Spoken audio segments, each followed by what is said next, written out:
Ya kita buktikan aja tuh. Coba pada fans. Enak, sedap dipandang nggak? Setiap hari itu yang nonton itu bisa sampai 300. Setiap hari yang nonton bisa sampai 300. Berarti this is a very good business. Balik lagi, India Mahabharata berapa episode? Tapi laku dan laris dan orang laris. tetap nonton. Buktinya Kenapa? Karena apa itu? Jugi jagi ju, kereta berangkat. Jugi jagi ju, hatiku gembira. Selamat malam, selamat datang di Mata Najwa. Saya Najwa Shihab, tuan rumah Mata Najwa. Melalui kotak layar kaca, geliat di pojok-pojok dunia terlihat dan terbaca. Pesan dan gambar di sosial media merambat mempromosikan kabar begitu seketika. Fashion di belahan Eropa dalam satu klik terinternalisasi warga Asia. Senandung ria di negeri Sakura, terimitasi remaja Jakarta. K-pop dan produksi film lainnya merembes membuat demam anak muda seantero Indonesia.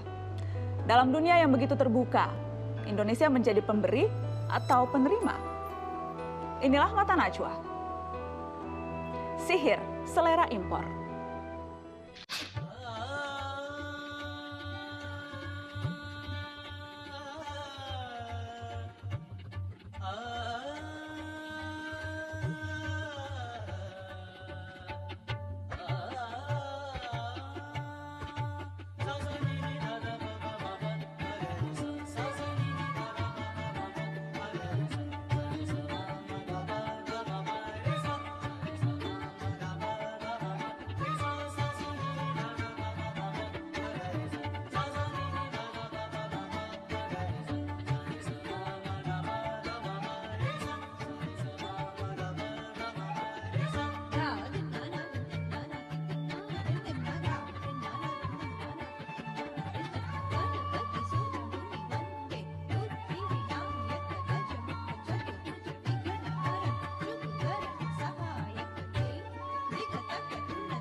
Pemirsa, bicara soal industri kreatif, Indonesia masih menjadi pasar yang menggiurkan bagi budaya populer asing, rasa Jepang, Korea, Amerika, dan ini nampak pada film, musik, komik, animasi hingga kuliner.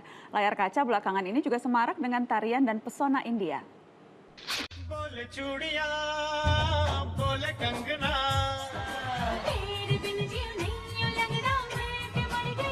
Masyarakat Indonesia kini banyak yang tergila-gila dengan yang berbau India. Sebenarnya sudah sejak lama India menghiasi layar kaca kita dengan filmnya yang begitu menghibur dengan disisipkan tarian dan nyanyiannya. Namun sekarang ada yang lebih spesial. Masyarakat Indonesia dimanjakan dengan artis India yang didatangkan langsung dari sana untuk menghibur layar kaca kita. Selain karena tarian dan nyanyiannya, artis India kerap kali digandrungi oleh masyarakat Indonesia karena rupanya yang menawan. Banyak artis India yang kini bahkan tinggal di Indonesia dan juga mempelajari bahasa Indonesia. Jugi jagi ju, kereta berangkat. Jugi jagi ju, hatiku gembira. Sakitnya tuh di sini pas kena hatiku. Sakitnya tuh di sini kau menduakan aku. Thank you. Dan sudah hadir di meja Mata Najwa CEO MD Entertainment yang juga seorang produser Manoj Punjabi dan Bollywood fans Isabella Fauzi. Selamat malam Manoj. Selamat malam Bella, terima kasih sudah hadir. Tadi Bella sudah menari untuk kita. Itu tarian apa Bella? Itu sebenarnya tarian Kathak, itu berasal dari tarian India Utara ya Pak Manoj. Jadi itu sebenarnya menceritakan tentang ular ini, ular kalian itu kayak sejenis ular berbisa yang kepalanya banyak. Oke. Tarian itu menceritakan tentang ular tersebut yang berperang melawan Krishna dan akhirnya Krishna yang menang gitu. Oke, jadi liuk-liukan tadi itu liuk-liukan Iya, ular. begini-begini itu ular sebenarnya. Nagin. Oke. Adalah- Pemicunya apa? Kok tiba-tiba jatuh cinta dengan India dan pernak-perniknya? Pemicunya adalah karena aku pengen belajar bersyukur. Belajar bersyukur. Iya, belajar bersyukur karena kebetulan aku memang lahir sebagai orang Indonesia. Aku tumbuh dengan adat dan budaya Indonesia. Tapi kakek aku ada yang asalnya dari India. Jadi memang di keluarga aku tuh alhamdulillah Tuhan sangat baik sekali ngasih berbagai macam percampuran budaya dan bangsa gitu. Dan aku pengen belajar bersyukur dengan mempelajari asal mula nenek moyang aku. Dan ternyata setelah aku belajar budaya India, aku menemukan banyak sekali kesamaan antara India dengan Indonesia. Satu saja misalnya. Kayak kalau misalnya kita ke Yogyakarta, paling gampang deh kalau ngeliat bangunan-bangunan candi Prambanan. Itu di India juga banyak kan ya Pak Manoj, candi-candi kayak gitu. Terus cerita Mahabharata yang tadi ada artis-artisnya itu. Sebenarnya di Indonesia sendiri juga masyarakatnya sudah sangat dekat dengan Mahabharata gitu. Belum lagi bahasa-bahasa Indonesia dengan Hindi sendiri juga memiliki banyak sekali persamaan. Kayak kursi, mereka juga bilang kursi. Bumi, mereka bilang bumi. Manusia, manusia gitu. Jadi kayak sebenarnya persamaan-persamaan itu yang membuat aku justru lebih bersyukur menjadi orang Indonesia. Saya mau ke Pak Manoj. Yang jelas belakangan ini tambah. Walaupun sejak dulu kita lihat film, musik, layar lebar maupun kemudian di televisi itu masuk budaya-budaya dan pop India sejak dulu. Tetapi sekarang tambah lama tambah kencang. Apa kira-kira faktornya?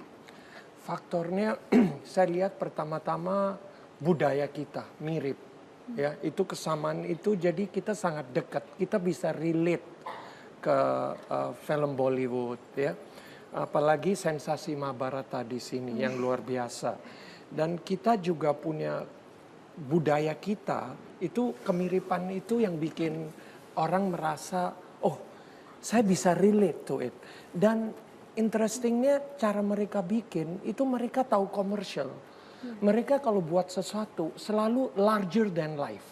Sesuatu dibesar-besarin. Caranya packaging mereka sangat menarik. Dengan tariannya, nyanyinya.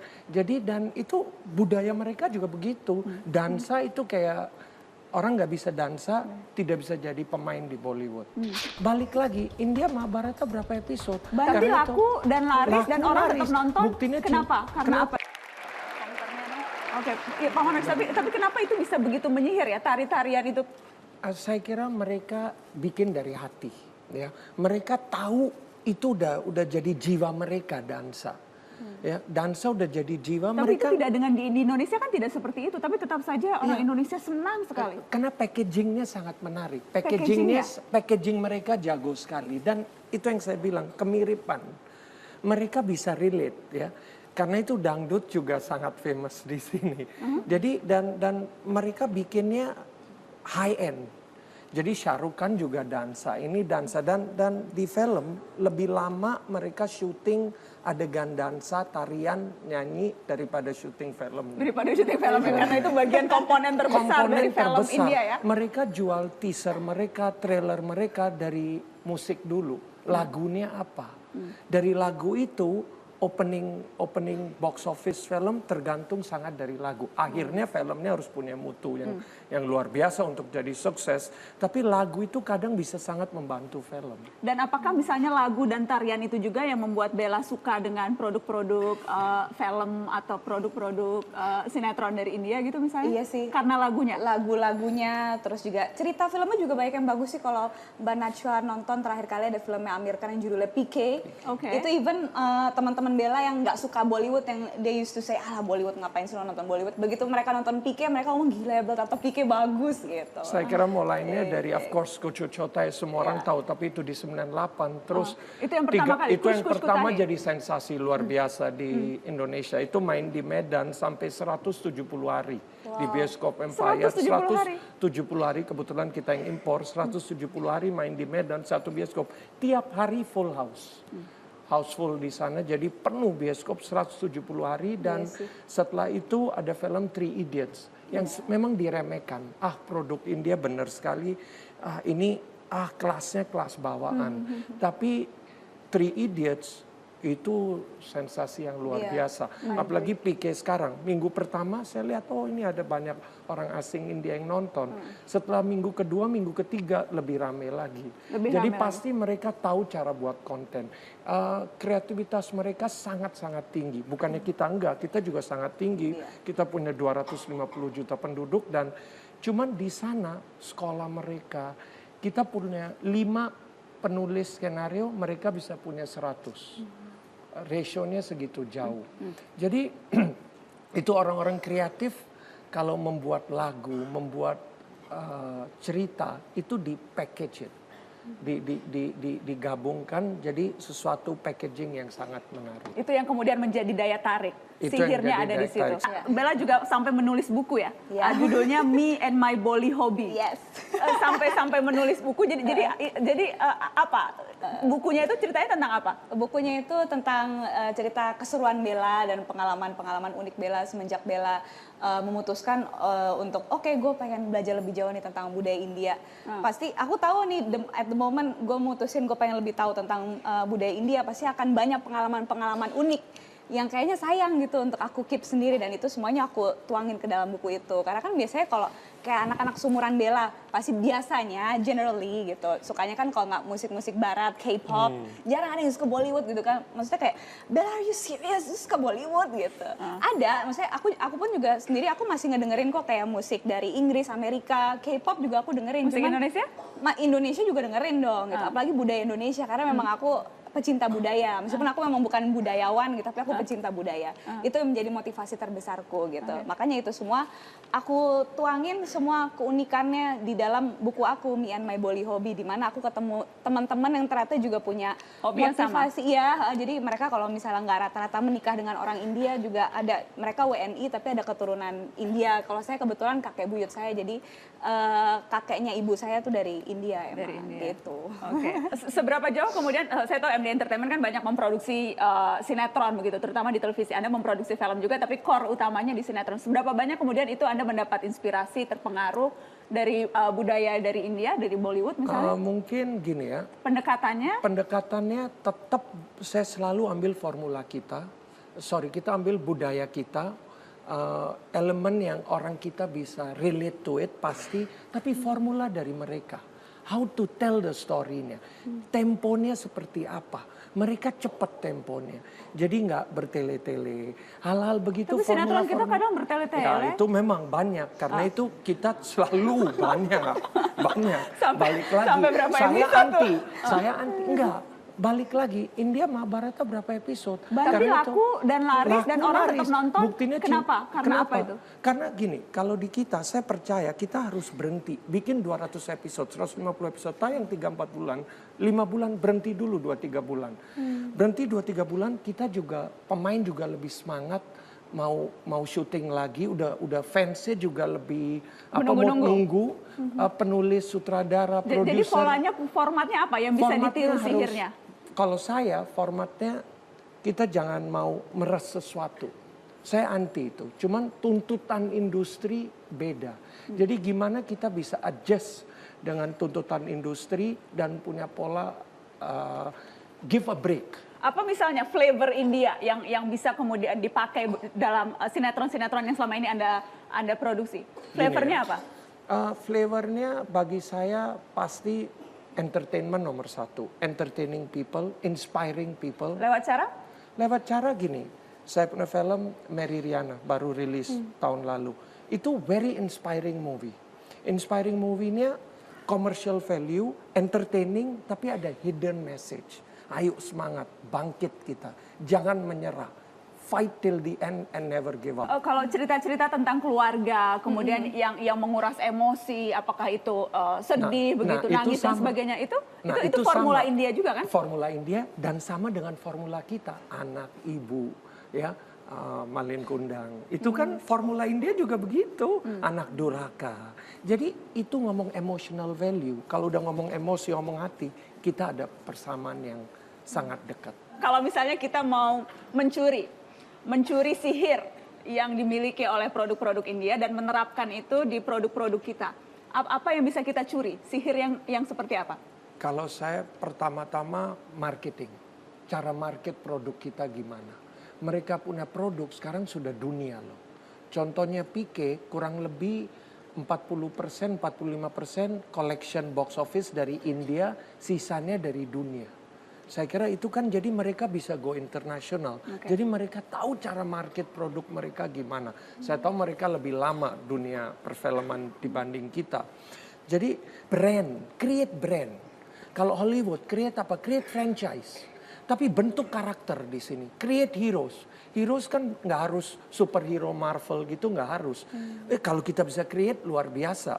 Tapi kita bikin film misalnya, itu pemain kita, siapa kayak Fedi Nuril kayak siapa, dia jadi sebagai Pras. Itu Pras kita besarkan. Nanti Pras itu jadi hero kita, jadi idol kita, jadi ikon kita. Sekali kita udah punya ikon, udah punya idol, wow, mereka udah jadi fans kita.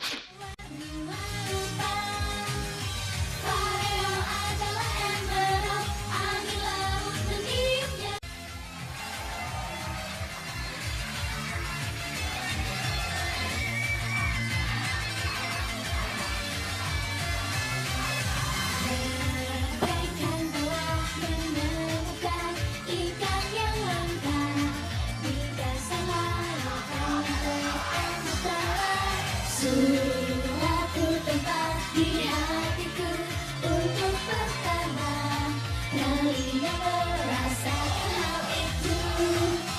Sang matahari sedang menderita tentang musim di mana gairah membara. Pareo adalah emerald, musim panas di pinggangmu, menampilkan warna-warni lautan. Pareo adalah emerald, angin laut meniupnya, gadis yang telah menjadi dewasa. Dibanding ada hal yang berbeda. Diriku sekarang telah jatuh cinta kepadamu.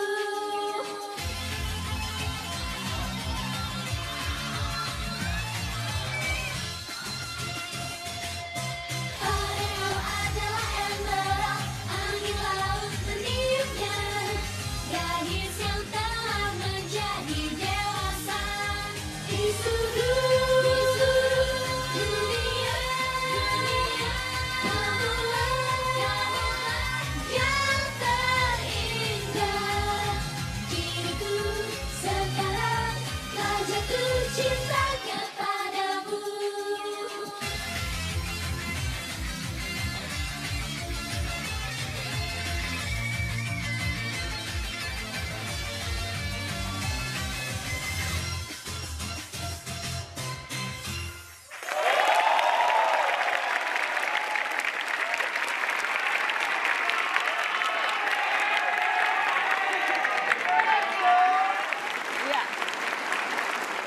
baru saja kita saksikan adalah para member dari JKT48 yang sudah hadir di Mata Najwa malam ini dalam topik sihir selera impor. Dan saya akan perkenalkan tamu saya yang sudah duduk di meja Mata Najwa, Presiden Direktur Densu Media Group, perwakilan dari manajemen JKT48, Haris Taib. Selamat malam Pak Haris. Selamat malam.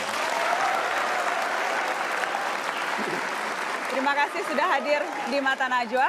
Sudah ada 16 member JKT48 dan kita ingin kenal lebih jauh tentang siapa sesungguhnya grup idol ini. Kita lihat sama-sama profilnya yang berikut ini.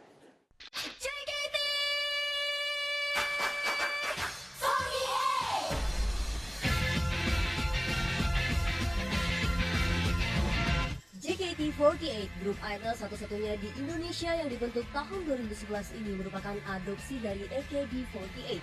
Grup idola asal Jepang yang telah dibentuk sejak tahun 2005. Saat ini, JKT48 memiliki anggota sebanyak 64 orang dengan usia rata-rata 15-23 tahun yang terbagi dari tim J, K, dan T. Malam ini saya akan menyaksikan aksi panggung dari JKT48 yang katanya bisa ditemui oleh fansnya setiap hari atau idol you can meet every day. Seperti apa sih penampilan JKT48? Yuk kita lihat sama-sama. JKT48 adalah grup idol pertama di Indonesia yang mempunyai teater pertunjukannya sendiri. Mengusung konsep idol yang bisa ditemui fans setiap hari, JKT48 mengadakan pertunjukan 6 hari dalam seminggu. Setiap harinya, ratusan fans datang untuk menonton pertunjukan tersebut. Fans JKT48 tidak pernah ragu untuk mengocek kantong mereka demi menonton performa sang idola. Kalau tiap ada show yang tim yang saya suka kan tim J, jadi kalau ada tim J perform saya akan datang gitu biasanya. Buat pribadi sendiri sih ya 1 juta sih ada lah ya. Bisa 3-4 handshake. Pokoknya apapun ada gimmick-gimmick DJOT sih kalau misalkan saya tertarik sih ya beli ya.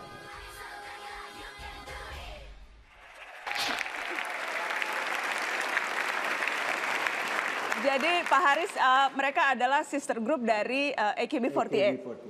Dan baru pertama di Indonesia? Baru pertama di Indonesia. Sebetulnya AKB48 itu adanya cuma di Indonesia, di luar Jepangnya itu sendiri pada saat ini. Ya, jadi yang sampai sekarang ini sudah ada sampai 64 gadis yang kita sudah bina di JKT48 ini.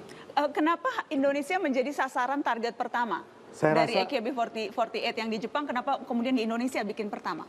Sebetulnya pernah terjadi juga AKB48 itu berusaha untuk masuk ke Singapura. Nah, tapi kami dari Indonesia, Densu terutama, melihat bahwasanya grup ini memang cukup populer dan bisa membahana di sana di Jepang. Kami pikir barangkali itu juga karena di Indonesia ini juga banyak talentanya, banyak anak-anak mudanya, dan banyak yang peminatnya juga. Kami terus mendekati Akimoto. Mr. Akimoto adalah orang yang memiliki konsep dan sistem daripada AKB48 itu. Kami meminta kalau memang bisa itu dibawa ke Indonesia. Setelah dia menilai, ada penilaian terhadap apa yang ada di Indonesia ini, dia juga menyetujui. Bahkan Akimoto adalah yang pertama kali keluar dari Jepang, dia lihat Indonesia ini memang punya kemampuan. Jadi memang spesifik target Indonesia karena dinilai potensi dan pasarnya besar. Betul. Setelah sebelumnya juga mungkin dilihat banyak anak-anak muda Indonesia yang memang suka J-pop, pop Jepang begitu?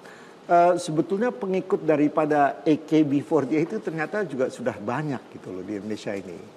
Lalu kita terjemahkan AKB48 menjadi JKT48 dan mereka juga ternyata menjadi die-hard fansnya itu menjadi pencinta daripada JKT48 yang tadinya AKB48 menjadi pencinta JKT48 sekarang ini. Oke, kalau begitu saya ingin tanya ke teman-teman dari JKT48, apakah memang Melody kapten ya? Iya. Kapten. Jadi kalau kapten tuh tugasnya apa? Menjadi ketua kelasnya begitu atau seperti apa? Sebenarnya masing-masing tim kan ada kapten ya, kayak dari tim J, tim K itu udah ada kaptennya masing-masing. Kalau misalnya aku sendiri kan kapten JKT48, mungkin aku lebih banyak share-nya sama general manager, sama manager gitu. Apa sih keadaan member gimana sih gitu. Lebih baik kita lakuin apa ya biar kita masing-masing tim lebih maju, apa yang harus dilakukan. Terus Melody sejak kapan nih bergabung jadi member di Akademi JKT48 ini? Dari generasi 1, Generasi dari tahun 2011 pertama kali dibentuk JKT48. Dan waktu itu awal pertama Melody mau gabung tuh tujuannya apa? Tujuannya supaya apa? Apa ya, aku kan orangnya kayak pengen jadi yang multi talent person gitu. Jadi pengen segala tuh dipelajari gitu, pengen mencari pengalaman baru dan pas awal masuk JKT kan belum tahu gitu ya. Sebelumnya sudah JKT48 itu tahu belum apa? apa JKT48 sebelumnya sudah pernah tahu, sudah pernah dengar AKB48-nya? Cuman kayak oh itu idol group dari Jepang, udah cuman itu aja. Tapi pas udah mulai audisi itu udah jadi mempelajari gitu, oh ternyata ini idol group dimana kita bisa belajar banyak gitu. Jadi aku tuh oh ya kayaknya aku bisa deh belajar di sini lebih banyak lagi. Gitu. Mau tidur sekolah dulu. Sekolah dulu. Udah sekolah, sorenya Masih sekolah, baru kita bener. datang. Beneran masih sekolah, jangan-jangan Alhamdulillah nggak sekolah. masih, udah semester 4 sekarang. Oke, semuanya sekolah semua nih. Tadi dibilang belajar banyak, persisnya apa sih yang mereka pelajari? Jadi memang ini anak-anak yang kita audisi ini memang mulai dari umur 13, bahkan waktu itu ada yang umur 12, Nabila, sampai 18 tahun. Yang kita ajarkan pada mereka sebetulnya adalah beberapa hal, antara lain, kalau mereka ikut dalam grup kami, konsep dan sistemnya adalah untuk, ini suatu journey, suatu perjalanan hidup. Supaya mereka itu membentuk karakter mereka, karakter building. Diajari mengenai disiplin, diajari mengenai percaya diri, berani tampil, jujur, dan lain sebagainya. Ini sebenarnya membentuk manusianya juga gitu loh. Jadi apa yang diajarkan itu adalah hal-hal untuk nantinya mereka bisa mencapai, seperti tadi Melody mengatakan, mimpi saya itu supaya bisa multi talenta. Tapi multi talenta itu harus juga didukung oleh adanya kejujuran, adanya disiplin, adanya ini semua elemen-elemen itu. Dan itu diajarkan lewat cara apa Pak Haris? Kami selalu mengajarkan pada mereka dengan cara harus umpamanya untuk latihan. Datang tepat waktu, disiplin gitu loh. Mereka juga harus berani tampil dalam show mereka di setiap hari. Itu mereka juga harus bisa bicara dengan semua audiensnya gitu. Satu persatu bisa bicara dan menarik untuk audiensnya pada fansnya itu. Jadi percaya diri ini kita kembangkan juga pada mereka. Jadi it's a journey sebetulnya. Jadi jadwal sehari-hari nih, Kinal nih ya. Iya. Kinal bangun tidur, terus ngapain dulu nih? Bangun tidur sekolah dulu. Sekolah dulu. Udah sekolah, sorenya Masih baru sekolah, kita bener. datang. Beneran masih sekolah, jangan-jangan nggak Alhamdulillah sekolah. masih, udah semester 4 sekarang. Oke, semuanya sekolah semua nih? Sekolah, alhamdulillah. Oke. Jadi sekolah dulu, terus Iya. harus datang ke akademi untuk latihan tuh jam berapa? Kalau misalnya karena kita teaternya mulai jam 7, jadi kita jam 3 udah mulai make up, terus nanti jam 5 udah mulai rehearsalnya. Setiap hari? Kalau kita mau teater ya setiap hari hampir seperti itu. Jadi show jam 7, kelar show jam? Kelar show jam 9. Jam 9? Iya. Kemudian baru sampai rumah? Sampai rumah kadang juga mungkin ada latihan karena mungkin besoknya kita harus show lagi di luar gitu dan kita harus latihan lagi kayak gitu. Jadi sampai rumah jam? Ya jam 10, jam 11, 12 ya gitu aja sih. Belajarnya kapan itu? Belajarnya, nah jadi kita tuh orangnya kalau lagi sekolah tuh bener-bener sekolah banget gitu. Nggak ngantuk, jangan-jangan sekolah ngantuk malamnya habis show. Pertamanya tahun-tahun awal tuh emang berat banget, kayak harus mungkin gak biasa gitu ya, kita harus tidurnya bentar tapi harus mulai sekolah gitu. Tapi lama-lama sih gak begitu parah banget, terbiasa juga sih lama-lama. Terbiasa begadang? Terbiasa ya kayaknya mungkin sedikit. Oke, baik kita kasih tepuk tangan dong untuk Kinal. Pak Haris, ini plek ketiplek atau sama persis mengambil konsep dari Jepang kemudian diaplikasikan di Indonesia lewat JKT48 atau ada penyesuaian-penyesuaian yang dilakukan oleh manajemen? Ada juga penyesuaian juga, tapi intinya juga memang hampir mirip sekali dengan konsep yang kita bawa dari sana. Itu baik untuk konsep-konsep seperti idol, meet your idol itu kan konsep dari di mana idola kita ini sebetulnya bisa langsung bisa berinteraksi dengan fansnya. Terus habis itu ada macam handshake, meet and greet, ada segala macam konsep-konsep yang memang kita ambil dari sana dan memang sudah terbukti sebenarnya konsep ini sudah terbukti bahwa itu berhasil. So kita hanya meniru. Kalau kita bilang ada adaptasi di Indonesianya ya dengan sendirinya jadwal sekolah dan sebagainya itu ada kita. Tapi apa misalnya yang di Jepang lakukan begitu yang kemudian tidak mungkin diterapkan di Indonesia, misalnya dari gaya performing, mungkin gaya performance-nya atau mungkin adakah sesuatu yang memang dinilai wah ini nggak cocok nih kalau di Indonesia? Mungkin ada hal-hal yang kita lihat di Jepang sana mungkin tidak sebaiknya kita lakukan di sini, jadi ada adaptasi dari kita sendiri juga ada. Dan itu dipahami oleh mereka juga dipahami. Tapi secara dasarnya kita lihat bahwa konsepnya itu hampir mirip semua gitu. Hanya hal-hal tertentu yang mungkin kita ada adjust itu untuk acara untuk masyarakat di Indonesia. Dan seberapa harus paham sih soal bahasa Jepang misalnya? Kan ada Haruka ya di sini? Ada Haruka. Haruka? Haruka. Ini Haruka. Haruka ini impor dari Jepang ya Pak Haris? AKB48 ya. Dari AKB48, jadi ini impor dari Jepang kemudian disusupkan di JKT48 begitu ya? Haruka, kalau apa bedanya kalau di AKB48 dan JKT48? Sebenarnya konsepnya sama, tapi mungkin ada baju beberapa. Kalau di AKB kan ada yang baju kayak agak seksi gitu kan, tapi di sini nggak mungkin seksi-seksi kan. Jadi nggak mungkin lah, mau lihat, enggak kan? Nah, baju-baju juga mungkin beda, soalnya baju juga bikinnya di Indonesia. Kalau ini seksi nggak Haruka?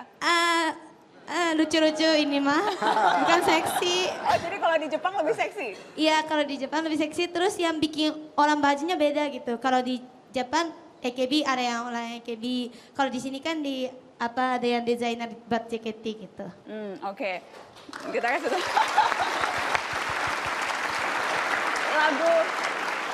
Lagu-lagunya saya mau tanya, kayak tadi misalnya itu lagunya Pareo adalah Emerald.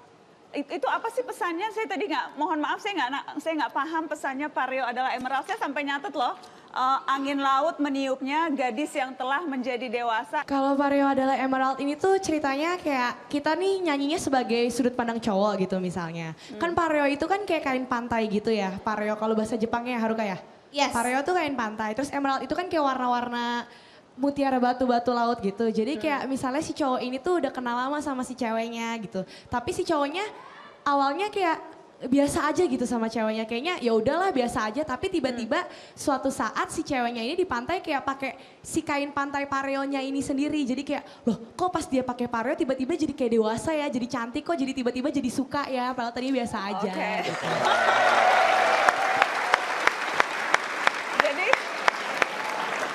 Jadi cerita soal PDKT begitu ya, percintaan gitu ya? Iya, muncul tiba-tiba gitu. Oke. Angin laut yang meniupnya tuh meniup kain pareonya? Iya. Oke. Saya mau ke Pak Haris. Pak Haris, yang juga menarik adalah bagaimana kita lihat tadi pada saat JKT48 tampil, para fansnya ini mengikuti begitu, dengan sangat semangat, melakukan chan-chan dan sebagainya. Seperti apa sih interaksi yang memang dibangun antara member dan juga para fans? Ya, kedekatannya itu sudah ada sebetulnya. Mereka ini kalau tadi lihat, Najwa lihat, mereka itu juga sudah hafal lagu-lagunya. Saat-saat mereka harus mengadakan gerakan-gerakan seperti tadi fans yang mengatakan, mereka sudah tahu kapan masuknya dan kapan ininya. Kalau nggak salah kalau saya tidak salah malah ada bukunya barangkali itu yang untuk cara mereka untuk berinteraksi gitu. Tapi yang penting ini kedekatan mereka itu yang sekarang ini seperti teman, walaupun mereka udah selebritis lah boleh dikatakan. JKT48 ini udah sangat terkenal, kan sudah famous. Dan memang konsepnya seperti itu, idols you can meet every day. Every day. Jadi ada acara meet and greet-nya, ada acara handshake-nya juga segala macam itu ada itu. Yang memang diperuntukkan supaya mereka fans itu ada kedekatan dengan idola-idola mereka. Oke, ada beberapa fans setia di sini, ada Jonathan Ferdian. Mana ada Jonathan, kemudian juga ada Emil Chandra Wisesa ini yang mewakili. Saya ingin ke Jonathan dulu. Jonathan, kenapa sih cinta sekali pada JKT48? Apa yang menyihir Jonathan? Kalau yang saya tangkap itu mereka itu bukan menjual produk jadi, tapi menjual proses. Jadi kita bisa ngelihat perkembangannya para member yang dari nggak bisa apa-apa, terus kita support dan kita dukung untuk menjadi luar biasa. Itu yang membuat saya tetap stay sih. Proses? Iya. Apa misalnya? Proses yang seperti apa yang dilihat? Ya? Proses yang seperti apa yang dilihat misalnya? Kan mereka ada show tiap hari kan, hampir tiap hari. Jadi Jonathan datang tiap hari tuh? Enggak. Udah berapa kali datang show? Saya batasin. Duitnya Mbak. Udah berapa kali datang show? Kalau saya kan memang dibatasin kan maksimal sebulan 4 kali. Dibatasin oleh? Pacar. Oh, dibatasin pacar. Oke, saya mau ke Mas Emil. Mas Emil, ada yang protes nggak? Gimana? Ada yang protes juga nggak? Nggak ada yang protes. Nggak ada yang protes. Kan Mas Emil ini sudah berkeluarga ya? Udah. Sudah punya anak juga? Udah. Biasanya yang ngefans grup idol tuh remaja loh. Mas Emil, saya boleh tahu usianya berapa Mas? 44. 44 tahun. Dan masih ngefans?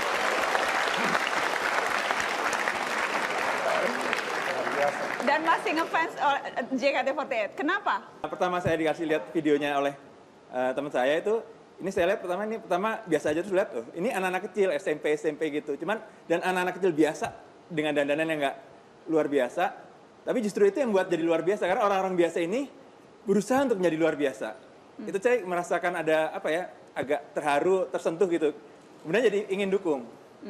Terus seperti kata Mas Ferdian itu, pengalaman melihat mereka dari awal nggak bisa apa-apa, sampai akhirnya mereka bisa, sampai mereka excellent, itu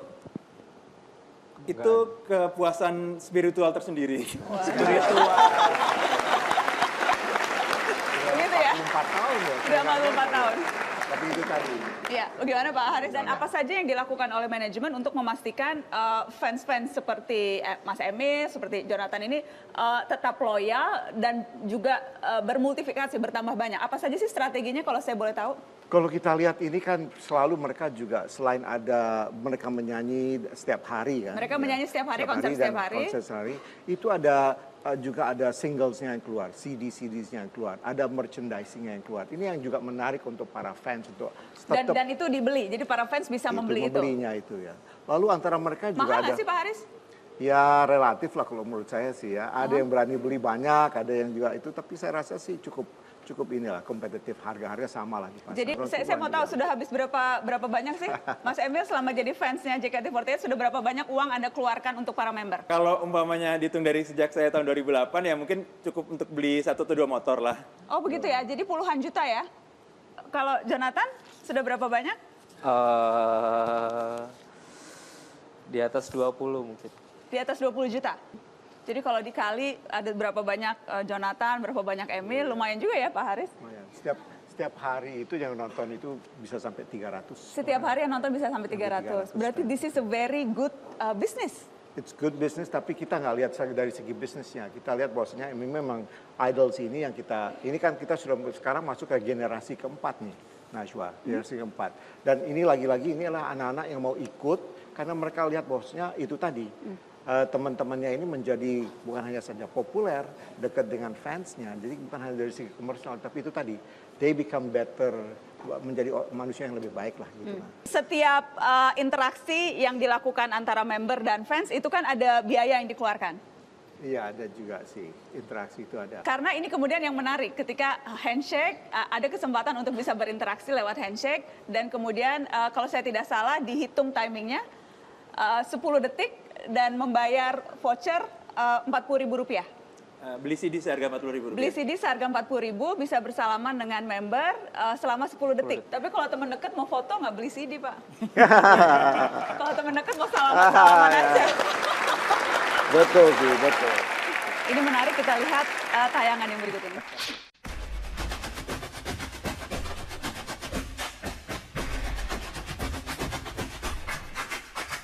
Majulah ke depan, got it.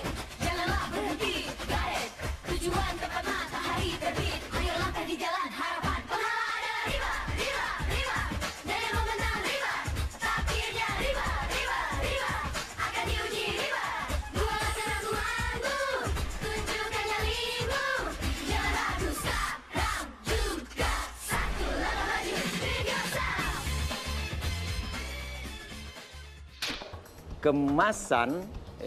Kemasan bagi sebuah kreativitas yang senang atau sedap dipandang dan sedap dilihat. Ya kita buktikan aja itu. Coba pada fans, enak, sedap dipandang nggak?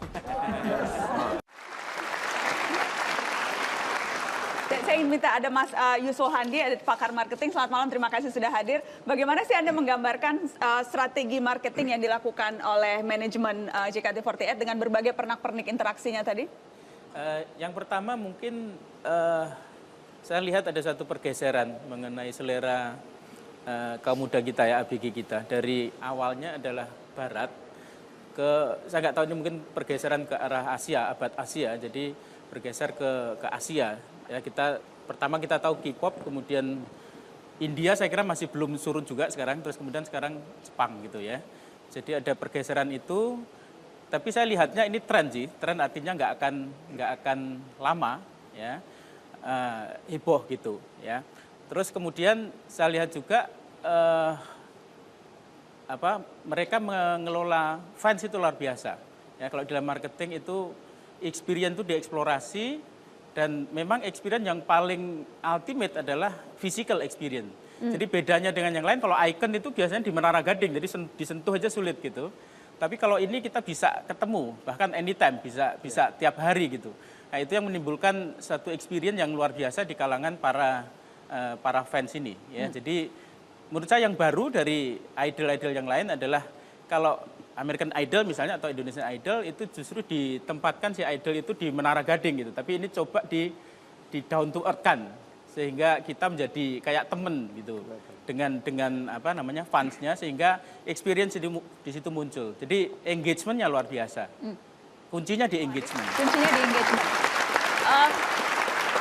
Ada juga pengamat budaya pop, Mas Tommy F.Awi. Mas Tommy, apa sih yang menurut Anda apa yang terjadi? Kenapa begitu bisa menyihir? Ada fansnya yang sangat loyal, menghabiskan puluhan juta, mau membeli CD untuk bisa bersalaman dan berinteraksi, datang setiap hari. Bagaimana menjelaskan ini?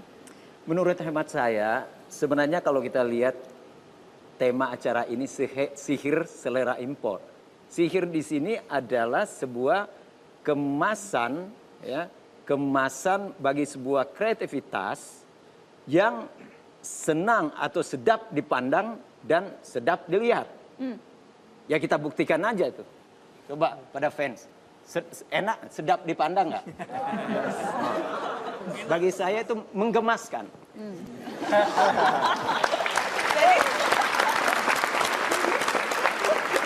Jadi Anda pun sudah... Dari pandangan dan pendengaran sama-sama menggemaskan. Menggemaskan. Dan itu alasan yang cukup untuk bisa membuat banyak orang mau rela antri, melakukan banyak hal begitu demi idolanya? Dan tidak ada hubungannya tadi dengan masalah tadi import itu. Yang penting mereka memberikan itu dan yang melihat itu asik dan satu lagi poinnya, heboh. Heboh? Ya. Harus heboh? Harus heboh. Apalagi bicara dalam konteks industri budaya pop. Kalau nggak heboh, jangan bicara tentang industri pop. Dan apa yang tidak heboh dari JKT48? Heboh. Heboh.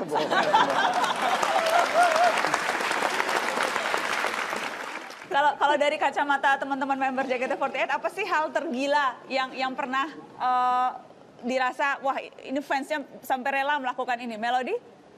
Apa ya, sampai gila tuh banyak gitu. Misalnya ada fans apalagi yang dari luar kota, mereka tuh antusiasnya juga besar juga gitu. Kita kan banyak fans juga di apa ya, kayak Jabodetabek gitu ya kan, seputaran Jakarta karena teater kita di Jakarta.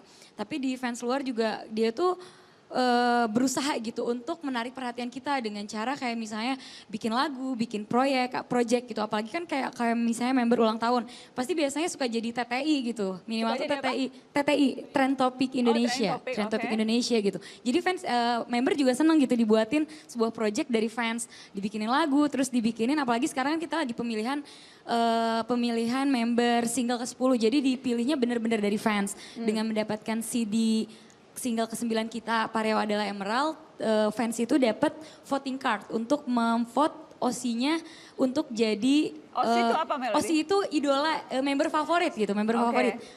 Jadi untuk ngevote member favorit biar masuk ke single yang ke-10. Karena biasanya kan single itu dipilih dari manajemen, tapi kali ini tuh dipilih benar-benar dari fans. Jadi kita bisa ngeliat gitu, wah seberapa besar sih fans bisa ngedukung idolanya biar bisa berada di depan gitu. Kita harus bisa punya kualitas excellent. Tanpa itu kita tidak bisa bersaing, even di dalam negeri.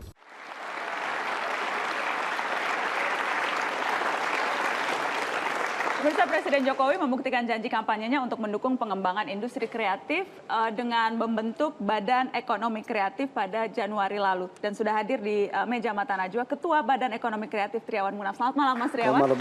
Terima kasih sudah hadir di Mata Najwa. Terima kasih. Malam ini kita bicara sihir selera impor, budaya-budaya pop yang masuk. Tadi di awal kita bicara soal J-pop, ada JKT48, kemudian juga tadi kita bicara soal budaya pop India. Saya ingin tahu Anda melihatnya seperti apa sih serbuan budaya impor yang masuk ke negeri ini? Ya, kita sekarang sudah hidup di zaman globalisasi kan. Kita tidak bisa lagi membatasi diri. Betul. Dengan pengaruh-pengaruh dan import dari hiburan budaya luar negeri ya. Tapi yang harus kita lakukan adalah bagaimana kita memperkuat di dalam negeri. Apa yang rencana Anda dan teman-teman di Badan Ekonomi Kreatif lakukan untuk bisa mengimprove dan membuat kita memang siap bersaing dengan serbuan ini? Ya, di tahun pertama ini Badan Ekonomi Kreatif kita harus memperkuat fondasi. Ya, kita harus memperkuat data, riset dari setiap subsektor yang ada di bawah Badan Ekonomi Kreatif. Tanpa data, tanpa riset, ya, tanpa fakta yang kita kuasai, kita tidak tahu dari mana kita bisa start. Tidak ada benchmark kan. Ya, saya tidak mau kita melakukan sesuatu yang tidak bisa tidak terukur. Ya. Jadi tahun pertama kita harus membuat fondasi, lalu nanti kita baru memikirkan bagaimana setiap subsektor itu kita garap, ya, agar kita punya daya saing. Ada 16 subsektor. 16 subsektor. Kalau kita bicara industri kreatif ada banyak sekali tuh, mulai dari kuliner, Film, fashion, fotografi, desain produk, graphic design, seni pertunjukan. semuanya. Musik. Semuanya itu ada di bawah Badan Ekonomi Kreatif. Betul. Anda akan fokus di mana kalau kita bicara bagaimana memantapkan budaya kita? Ya, jadi saya harus realistis tentunya. Ada satu subsektor yang harus kita benahi karena itu merupakan lokomotif dari hampir semua subsektor yang lain. Kita Yaitu? bisa film. Film ini satu subsektor yang sangat mungkin kelihatan sumbangan kepada PDB-nya ya masih kecil, tapi multiplier efek yang harus bisa dihitung itu luar biasa besarnya. Kalau kita ibaratkan film itu sebuah lokomotif dengan satu masinis, tapi dia mengangkut gerbong-gerbong, ya, mungkin 20 gerbong dengan ratusan penumpang. Nah, ratusan penumpang itu adalah subsektor yang lain. Dalam film, kita bisa punya seni pertunjukan, bisa punya kuliner, musik, fashion, you name it, gitu. Kita bisa membawa. Bisa jadi satu kendaraan yang sangat besar untuk bisa memasukkan unsur-unsur kreatif yang lain. Iya, film itu, ya, film adalah kekuatan yang bisa mempengaruhi dunia. Ya, seperti kita lihat Amerika mempergunakan film sebagai cara mereka memasarkan bukan hanya film itu sendiri, tapi budaya mereka, cara hidup mereka, termasuk moral dari yang moral Amerika, American morality gitu ya. Nah, menjadi universal sekali. Kalau dilihat dari budaya pop yang masuk ke Indonesia, apa sih yang menurut Mas Triawan bisa kita tiru dari mereka? Dari apakah tadi Pak Marius katakan cara mereka mengemas, cara kemudian mereka memasarkan, tapi adakah yang lebih dari itu kalau kita lihat keberhasilan K-pop, J-pop, India begitu ya? Satu hal, kita harus menguasai excellence. Ya, produk kita harus excellence. Kita nggak bisa menjual produk mediocre. Yang kita lihat budaya Korea yang masuk ke sini, budaya India yang bukan saja menguasai di negaranya, tapi bisa invasi ke negara lain karena ada excellence. Ada nomor satu mereka harus talent dan usaha dan pengemasan yang luar biasa gitu. Kita tidak bisa nggak bisa setengah-setengah. Nggak bisa setengah-setengah. Kalau kita ingin, jangankan kita bersaing di luar, bersaing di dalam negeri saja dengan 250 juta konsumen, ya kita harus bisa punya kualitas excellent. Tanpa itu kita tidak bisa bersaing, even di dalam negeri. Gitu. Harus cukup ngepop juga, harus cukup Persis. supaya laku begitu. Dengan kekayaan budaya kita harus memiliki nilai universal dari produk entertainment kita. Jangan kita terlalu terikat dengan tradisional, tapi tradisional itu menjadi kekayaan kita untuk menjadi nilai-nilai universal. Kalau kita lihat PK India, tarian-tariannya sudah tidak lagi tradisional, tariannya sudah modern dengan touch of India. SNSD Korea, Girls' Generation, sangat universal. Itu seperti orang Amerika aja, tapi mukanya muka timur, cantik sekali gitu ya. Tapi lagu-lagunya universal, tapi diselipkan beberapa kata Korea misalnya ya. Tanpa universality kita tidak bisa menembus dunia. Dan juga di dalam negeri juga. Jadi harus cukup unik, tapi juga harus bisa universal sekaligus. Universal, kuncinya universal. Okay. Kalau kita mau go international dan go Indonesia, go local. Oke, kita tepuk tangan. Saya ingin ajak untuk bergabung ke meja Mata Najwa. Ada dua pelaku industri kreatif. Yang pertama adalah pelaku industri kreatif komikus. Saya ingin panggil Mas Beng Rahadian untuk naik ke Mata Najwa. Dan juga ada satu orang pelaku industri kreatif dari bidang kuliner, tepatnya yang membuat keripik yang sangat fenomenal. Maici, kita panggil Dinas Ginanjar Merdeka. Selamat malam Mas Beng, terima kasih sudah bergabung. Selamat malam. Dimas, terima kasih sudah datang, silakan duduk. Saya ingin mengambil dua contoh. Tadi kita sudah bicara film, industri kreatif yang lain, tanggung jawab Mas Riawan ada banyak sekali nih. Komikus, kemudian juga ada kuliner. Saya mau ke komikus dulu. Mas Beng, ceritakan dong kondisi komik kita sekarang seperti apa sih? Ya, kalau komik lokal sekarang sebetulnya dalam tataran artistik itu sedang indah-indahnya. Lagi indah-indahnya? Ya, tapi kalau dari segi jualan itu tidak indah memang. Ya. Wah, yang gawat tuh yang jualannya nggak Ya, indah betul. tuh. Gimana caranya indah tapi juga Tapi jualannya jualannya bagus? juga indah gitu ya. Ya, pertama kita ada infrastruktur yang memang harus dibangun. Pertama dari mulai bahan baku seperti kertas, kemudian penerbitan sampai kepada distribusi. Ini kan saling mendukung. Di kita untuk komik lokal ini belum bisa berjalan. Jadi belum ada sinergi yang cukup. Sekarang yang paling laku kalau kita bicara komik tuh dari mana? Komik Jepang kah misalnya? Kalau di pasarannya masih komik Jepang, Yang menguasai pasar kita komik terjemahan, Jepang? impor terjemahan. Itu masih menguasai pasar. Dan kita kalah telak kalau bicara kreativitas, kita kalah telak dari Kalau kreativitas komik-komik enggak. Jepang. Kreativitas enggak kan? Kita masih bisa bangga dong. Kita, ya saya kira zaman sekarang ini talent-talentnya sudah mumpuni dari segi artistik dan kemudian dari segi konten pun mereka sudah bisa beragam. Tadi Pak Triawan menyebutkan ada keunikan dan kemudian dia harus punya cita rasa internasional. Itu sudah hampir match gitu loh. Karena pergaulan komik Indonesia sekarang, komikus-komikusnya sudah tidak lagi di tataran lokal saja. Sudah banyak yang bisa ikut di festival internasional atau bahkan berkarya untuk penerbitan-penerbitan internasional. Jadi sudah terbuka.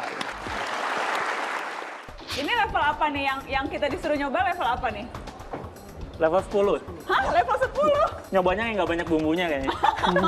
Jadi semakin banyak bumbunya semakin pedas. Saya sekarang mau dengar ceritanya pelaku industri kuliner, Mas Dimas, membuat keripik pedas. Ide awalnya dari mana muncul saya mau buat keripik pedas? Ide awalnya sih saya sama mantan pacar, istri gitu maksudnya. Saya suka makan pedas, terutama keripik pedas dari kita teman SMP, SMA, kuliah, terus kita memang suka makan keripik pedas. Suatu sore kita nih nyari keripik pedas yang enak terus nggak ketemu gitu. Dan dari situ jadi galau, jadi ini kok nggak ada yang enak ya, nggak ada yang enak, dari situlah. Masa udah keliling se-Indonesia nggak ada yang enak? Se-Indonesia sih, se-Bandung aja. Oh, oke. Se-Bandung udah gitu, di sore itu bilang, kenapa kamu nggak buat aja, terus kenapa nggak dijual aja, toh kamu kan bisa jualin. Kalaupun nggak laku ya kita makan aja. Jadi sesederhana itu. Kalau nggak laku ya kita makan, ternyata alhamdulillah laku. Alhamdulillah laku dan menjadi salah satu yang fenomenal lah soal keripik ini. Kita lihat filler singkat soal Maici berikut ini.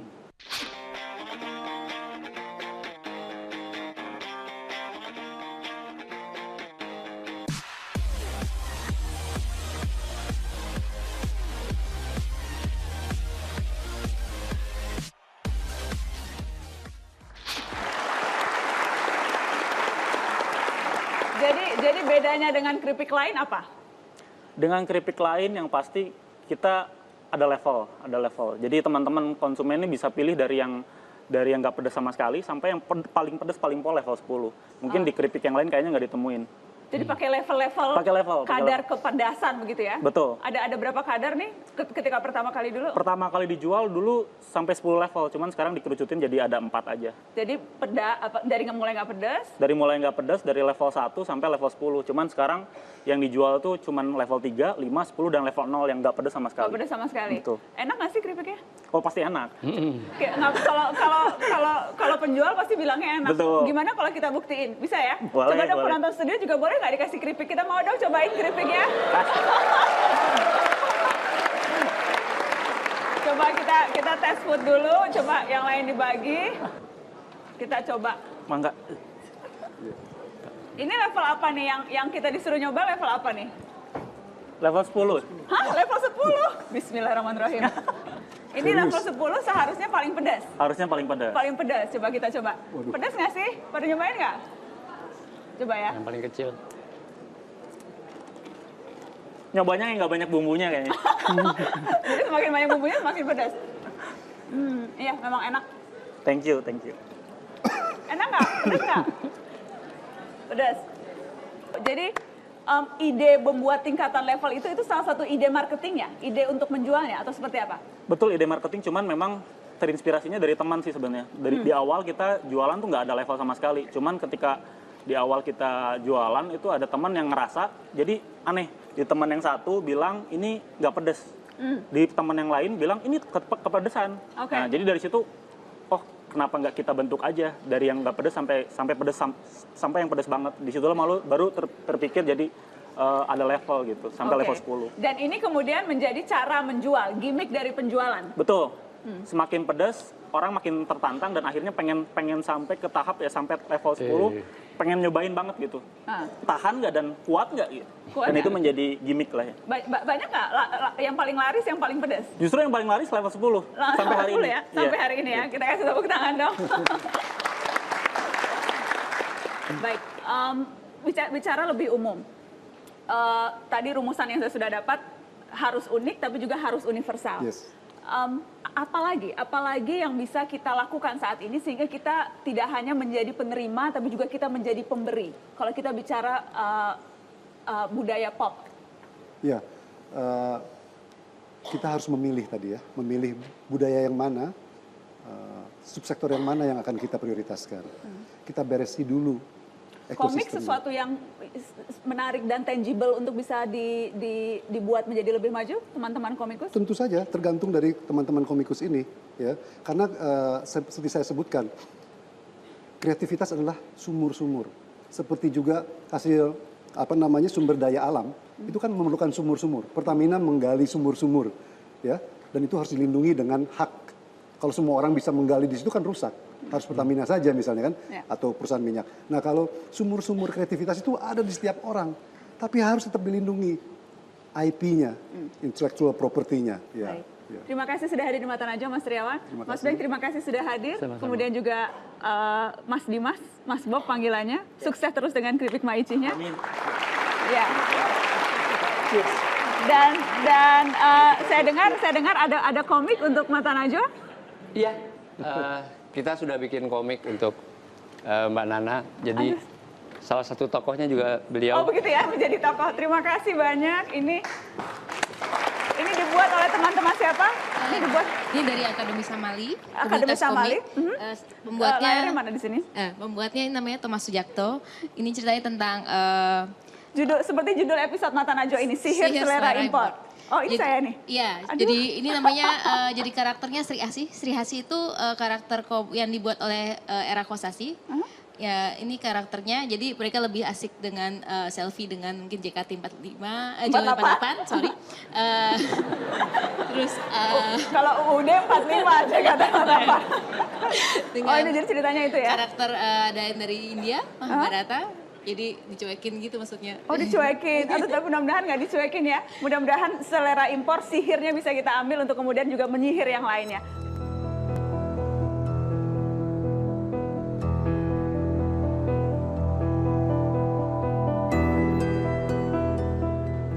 Budaya pop melaju tak kenal permisi, larut bersama arus utama globalisasi.